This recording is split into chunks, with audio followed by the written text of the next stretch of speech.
Hey there, Lysandra Everett here, and I wanted to continue on the series that we're going through at church about creating margin. And today's topic is creating margin in your work. And so I'll start with my usual disclaimer that I am not here to convert anybody. I am merely sharing something valuable that I've learned and putting it into the marketplace. So I don't care if you are a Christian, if you are an atheist, if you are from, the Church of a Holy Roller United Episcopal, synagogue. I don't care. But what I am here to do is simply share some value with you that you can use for your business. So today's topic is creating margin in your work. And as we talked about it before, margin is the difference between what you need and what you have. And here are some tips to create margin in your work. So first of all, number one is avoid overextending yourself. If you're trying to do it all, if you're trying to be everything to everybody, you are going to kill yourself. And so one of the things that we learned, and it comes from the Bible, is to simply let your yes be yes and your no be no. Anything beyond that is not of God. It is really from the evil one. So just learn to say no.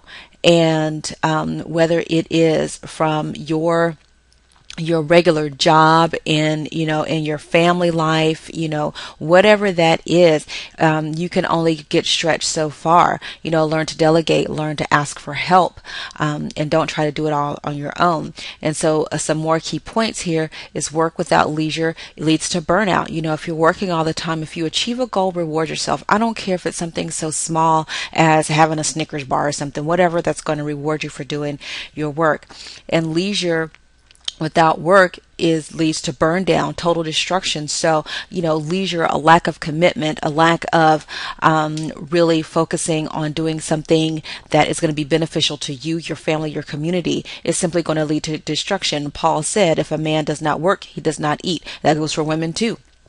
So, but when you have a balance of that, when you have with little work, with some leisure, you are recharged, you're rejuvenated, and so you can go on, you can burn on, you can continue to strive for those goals that you have.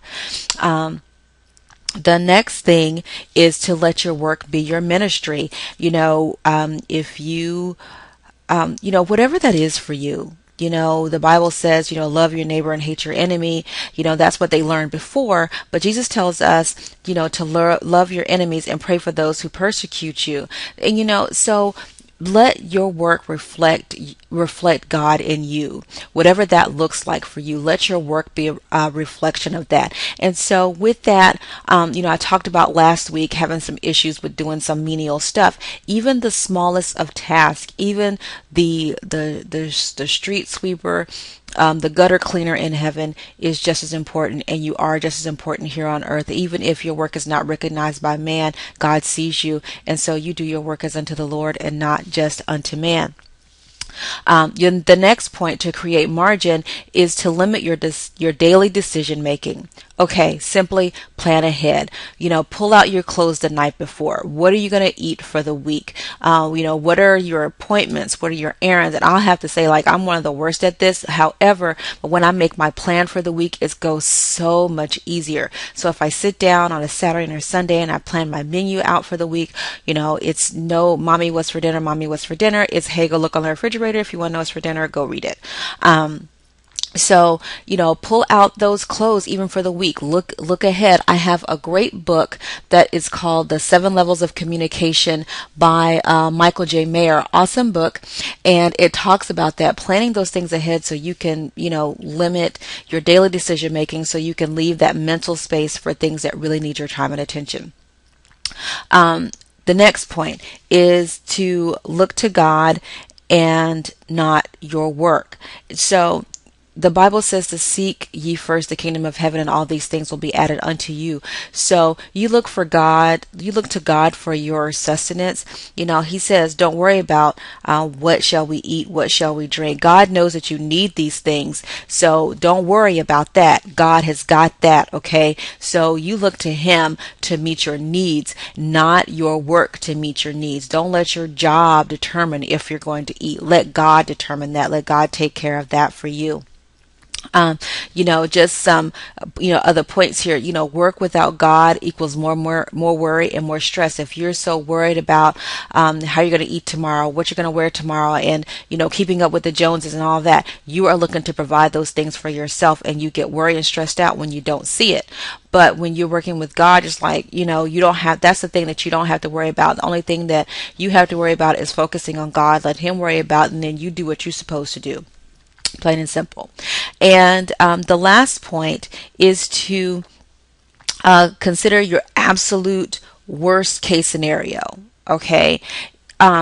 If everything crashed and burned today, what is your worst case scenario? What does that look like for you? And simply ask, can I live with the consequences? By saying no to someone, what are the consequences of saying no to my boss? Well, he might fire me. Well, can you live with that? And the odds are you probably can.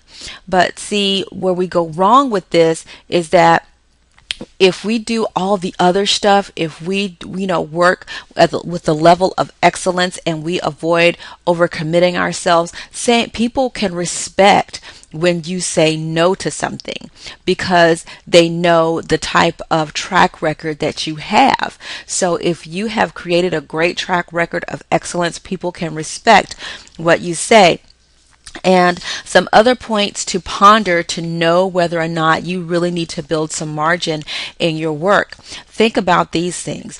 Are you frequently as tired in the morning as when you went to bed at night? If so, you probably need to build some margin in your life and in your work. 2, do you avoid people that you work with because it's so draining? If so, you probably need to build some margin. And then lastly, do you doubt your ability to make a difference? If that is true, then you need to build some margin. So where I am in life, I am in creating financial margin. That is where I am right now. I am on my way to creating a $15,000 month. And so if that's something that you want to do, I'm looking for people to take with me on this journey with me. I'm very excited, and we are a part of Empower Network. We are part of the Empower Network Dream Team, headed by the fabulous Tracy Walker, and also my leader, the awesome Nicole Cooper. So we are on our way to changing some bank accounts and zip codes and cars and all those things to create financial margin in our lives. So if that is something that speaks to you, simply click the link below, and I will see you on the other side. Have a great day.